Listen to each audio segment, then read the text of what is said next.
ओम ह्रीं अरहं ळमोजिनाणं द्वादश वर्षीय स्वाध्याय पाठ्यक्रम 2024-25 के द्वितीय वर्ष में आप सभी का स्वागत है।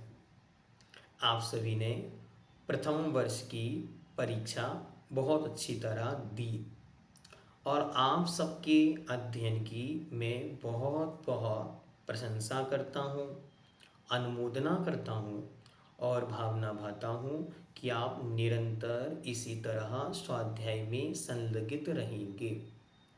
निरंतर स्वाध्याय से जीवन एक उच्चतम स्थिति को प्राप्त होता है। इस वीडियो के कमेंट में आप स्वयं हमें बतलाएंगे कि आपको छेड़ाला पढ़ के क्या लाभ हुए। आपका कर्तव्य है कि अब आपको अपने लाभ जन सामान्य को बतलाने हैं, जिससे जन सामान्य को ये पता चले इस अध्ययन का फल क्या है। द्वितीय वर्ष के कोर्स में कुछ परिवर्तन हुए हैं जो इस प्रकार हैं, वो हम आपके सामने रखते हैं। इस वर्ष आपके कोर्स में 3 ग्रंथ हैं। अभी तक ऐच्छिक और अनिवार्य के 2 अलग अलग विकल्प होते थे, अब ऐसा नहीं होगा। इस वर्ष एक ही पेपर में तीनों ग्रंथों से प्रश्न पूछे जाएंगे। 40 अंकों में 40 नंबर का इष्टोपदेश होगा, 40 नंबर का रत्नकरंडक शावकाचार्य में से विषय होगा और अंत के 20 नंबर में आपको आदि पुराण भाग 1 से प्रश्नोत्तर पूछे जाएंगे। फिर से देखें, इष्टोपदेश में से 40 नंबर का, रत्नकरंडक शावकाचार्य में से 40 नंबर का और आदि पुराण में से 20 नंबर का, आदि पुराण भाग 1 में से 20 नंबर का आपके प्रश्न पत्र में पूछा जाएगा।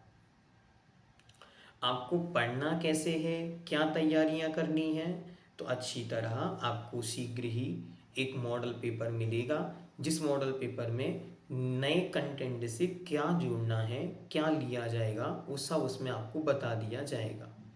अभी हमको क्या करना है, तो इष्टोपदेश और रत्नकरंडक दोनों ग्रंथों को अच्छी तरह पूरा पढ़ना है और साथ में ही उसे याद भी करना है, क्योंकि श्लोक पूर्ति उनमें से पूछी जाती है।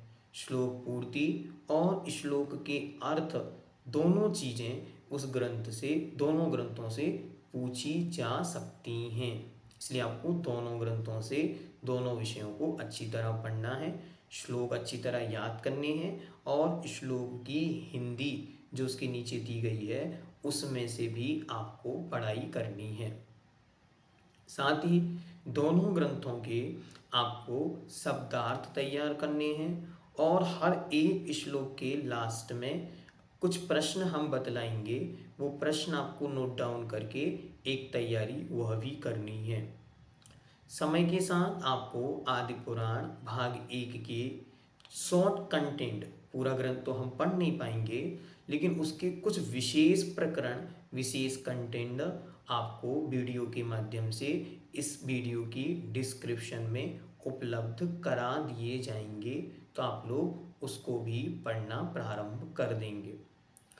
अब हमारा कर्तव्य क्या है, जो पुराण ग्रंथ आदि पुराण है, प्रतिदिन इसका 1 पेज पढ़ने का संकल्प आज से ही ले लें।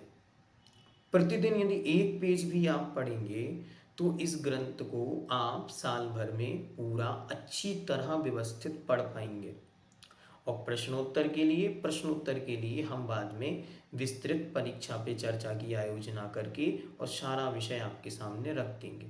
इस प्रकार इन 3 ग्रंथों को महाआराधना हमें इस द्वितीय वर्ष के अंतर्गत करनी है। तो आप सब तैयार रहेंगे। इष्टोपदेश संस्कृत भाषा होते हुए भी एकदम सरल है। इसी प्रकार रत्नकरंडक भी भाषा संस्कृत होते हुए भी एकदम इजी है और विषय एकदम सरल, जो आपने 6 ढाला में पढ़ा है उसी में से बहुत सारा विषय आपको वहाँ पर एज इट इज़ देखने को मिलेगा। ओम सिद्धम सभी के लिए बहुत बहुत मंगल शुभकामनाएं और भावना यही भाते हैं कि आप सभी अच्छी तरह अध्ययन करके अपने इष्ट को प्राप्त करें और साथ ही साथ श्रावक के आचरणों का पालन करते हुए मुनि मुद्रा धारण कर इस भवसागर से शीघ्र पार हो जाएं। वीडियोस की सीरीज आपको क्रमशः दी जा रही है जिसमें स्तोपदेश और रत्नकंड के सारे वीडियोस अच्छी तरह उपलब्ध हैं। आपको क्या करना है, प्रतिदिन आपको वीडियोस को एक वीडियो भी यदि आप प्रतिदिन पढ़ते हैं तो भी इस क्रम से चलेंगे तो बराबर उनमें से नोट्स तैयार करें, शब्दार्थ नोट करें और वीडियो को लाइक करके नीचे कमेंट भी करें। जैसे आप लिख सकते हैं मैंने आज पढ़ा या जय जिनेंद्र या वीडियो अच्छी है या वीडियो में ये बात हमको अच्छी लगी। ऐसा भी यदि आप करेंगे तो वहाँ पर उपस्थिति दिखेगी कि इतने लोग इस वीडियो को पढ़ चुके हैं और उनको इस कंटेंट से क्या लाभ हुआ, ये भी उनको सामने वाले को जो उस वीडियो को देखने आएगा उसको ये बात भी मिल जाएगी। इसलिए आप सबका कर्तव्य है ये करना। तो आपके लिए फिर से बहुत बहुत धन्यवाद जो आपने प्रथम वर्ष में बहुत अच्छी तरह पढ़ाई की। अब सेकेंड ईयर भी आप अच्छी तरह पढ़ेंगे और निरंतर धर्म लाभ धर्म वृद्धि को प्राप्त होंगे। जैनम जयतु शासनम।